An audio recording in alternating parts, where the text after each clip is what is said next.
99% मुसलमान आबादी वाले मालदीव में मोदी का ग्रैंड वेलकम हुआ। ये तस्वीरें देखकर बहुतों को आग लग गई होगी। देखिए प्रधानमंत्री नरेंद्र मोदी रौले में भारत का जो जलवा है वो दिख रहा है बॉस, चश्मा उश्मा लगा के एकदम उतरे। जरा देखिए भारत का सम्मान।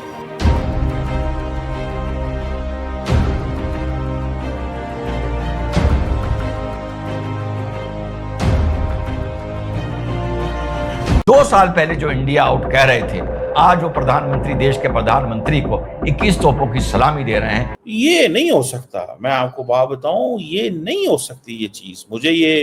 मुझे ये डाइजेस्ट ही नहीं हो रही। मालदीव में तो नरेंद्र मोदी के बड़े बड़े पोस्टर लगे हुए हैं, मतलब नरेंद्र मोदी का सुपरस्टार जैसा स्वागत हो रहा है। भारतीय वज़ीर आज़म नरेंद्र मोदी की, जिन्होंने इंडिया के अंदर एक बहुत बड़ा रिकॉर्ड बना लिया है। ये इंडिया के दूसरे वज़ीर आज़म बन चुके हैं जिन्होंने सबसे ज्यादा इंडिया पर हुकूमत की। इंदिरा गांधी का जी आज रिकॉर्ड टूट चुका है। जिस कंट्री ने बाइकआउट किया है इंडिया का, उसको होश के नाखून लेने पड़ेंगे। जिस तरह उन्होंने इंडिया को रूल किया है 10-11 साल से, हम खुद हैरान हैं। मालदीव के रक्षा मंत्रालय की बिल्डिंग है, वहां पीएम मोदी का पोस्टर लगा हुआ है। ये तस्वीरें आपको बता रही हैं कि कैसे मालदीव में पीएम मोदी का डंका बज रहा है, भारत का डंका बज रहा है। मालदीव में भारतीय समुदाय ने पीएम मोदी जिंदाबाद के नारे लगा दिए सड़क पर खड़े होकर। सुनिए मालदीव में कैसे मोदी मोदी हो रहा है।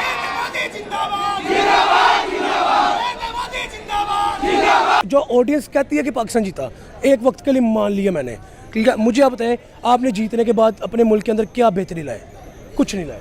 पीएम मोदी जो है ऐसी कंट्री में विजिट कर रहा है जिधर भारत का कभी कोई सीएम गया भी नहीं है। देखिए वज़ीर आज़म ऐसा होना चाहिए, मोदी जैसा, जो पूरी दुनिया को लेके चल रहा है। जय हिंद दोस्तों, स्वागत है आपका वन शॉट इंडियन मीडिया पर। दोस्तों, जिस देश पर कभी चीन और पाकिस्तान का राज हुआ करता था, आज वही देश भारत के प्रधानमंत्री का ऐसे स्वागत कर रहा है जैसे कि कोई विश्व विजेता आया हो। जी हाँ, हाल ही में जिस तरह का ग्रैंड वेलकम पीएम मोदी का मालदीव ने किया है, शायद इनसे पहले पीएम मोदी का इस तरह का शाहीन स्वागत किसी देश ने किया होगा। पीएम मोदी जैसे ही मालदीव पहुँचते हैं तो वहाँ का नजारा देख हर भारतीय का दिल गर्व से भर जाता है, क्योंकि जो मालदीव कुछ समय पहले भारत को आंखें दिखाता था, आज उसी मालदीव का राष्ट्रपति खुद एयरपोर्ट पर मोदी जी का रिसीव करने पहुंचा। रेड कारपेट बिछाकर मोदी जी का ग्रैंड वेलकम किया। मोदी के स्वागत के लिए भारतीय तिरंगे से मालदीव की राजधानी को सजा दिया गया और हर जगह पर पीएम मोदी का बड़े बड़े पोस्टर लगाए गए। पीएम मोदी का इस तरह का भव्य स्वागत देख पाकिस्तान समेत पूरी दुनिया हैरान रह गई। और बात सिर्फ वेलकम तक सीमित नहीं रही, बल्कि इस दौरे में भारत और मालदीव के बीच कई बड़े बड़े अहम समझौते हुए, ऐसे समझौते जिनसे इंडो पैसिफिक में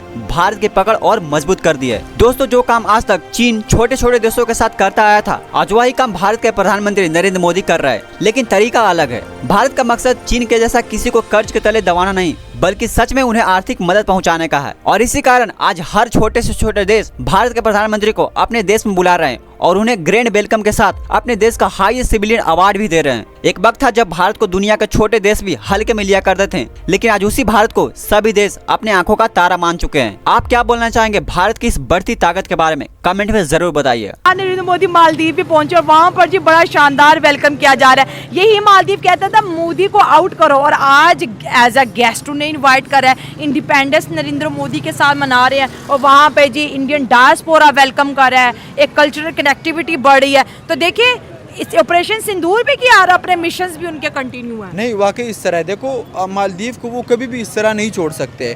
नरेंद्र मोदी ने उसके बाद भी मेरे ख्याल में काफ़ी बजट उनके लिए मंजूर किया था, और इंडिया सबसे करीब, सबसे बड़ी ताकत उनके करीब इंडिया ही है। और इंडिया के जो इंडियन ओशन में जितने वेसल्स वगैरह, वो एक ताकतवर मुल्क है इस रीजन में। तो इस वजह से इंडिया ने भी यहाँ पे काफ़ी अच्छी डिप्लोमेसी की है और मालदीव को भी अपने साथ लेके आए हैं। चाइना के ब्लॉक से निकाल के अपने पास वापस लेके आए हैं। तो ये काफ़ी बड़ी बात है। एक किस्म की वो उनके मिनिस्टर्स ने भी मोदी के मुतालिक काफ़ी बात की थी। उस पे भी इंडिया ने काफ़ी ज़्यादा शोर मचाया था। तो मुझे लगता है मालदीव ने उस शोर के बदले माफी भी मांगी। मेरे ख्याल में उस जो मिनिस्टर्स थे उनको निकाल दिया था कैबिनेट से। और फिर प्रेसिडेंट अपनी वाइफ के साथ एक्सक्यूज करने आए थे। ये भी काफी बड़ी बात होती है, क्योंकि इंडिया एक रीजनल ताकत है, इसमें कोई शक नहीं है। वो भी कहते हैं ना, मोदी है तो मुमकिन है, इस किस्म के नारे लगते हैं।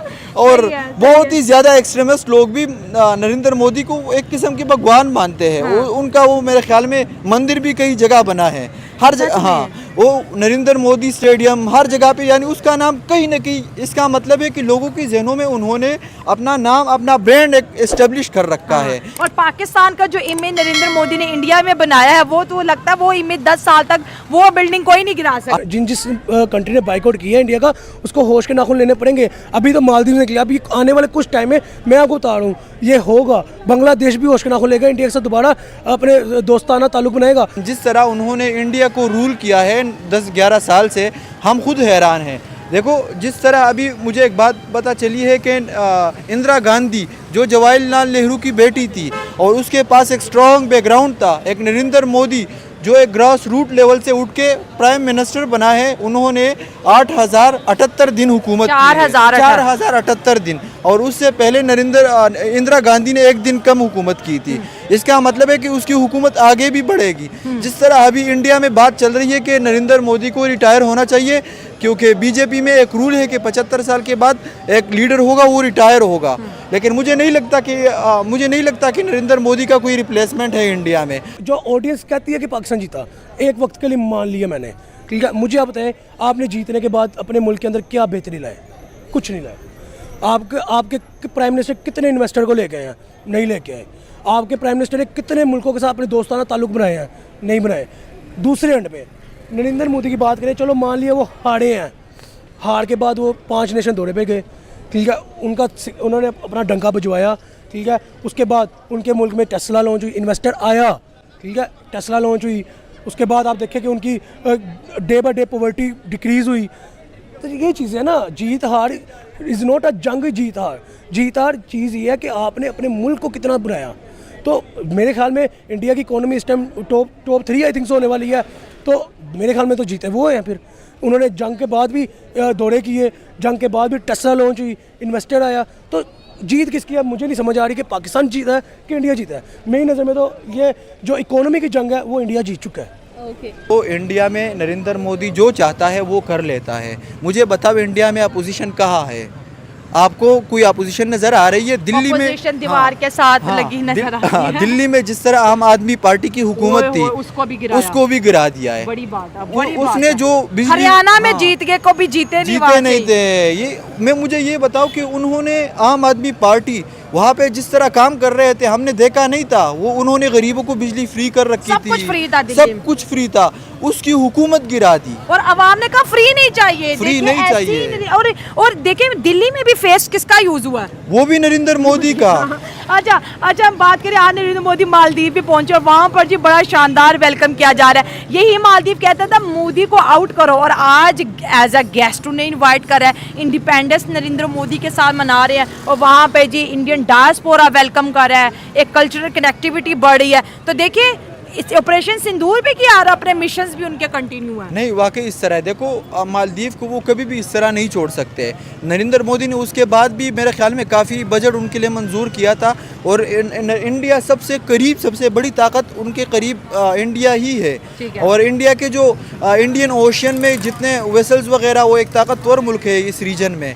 तो इस वजह से इंडिया ने भी यहाँ पे काफ़ी अच्छी डिप्लोमेसी की है, और मालदीव को भी अपने साथ लेके आए हैं। चाइना के ब्लॉक से निकाल के अपने पास वापस लेके आए हैं।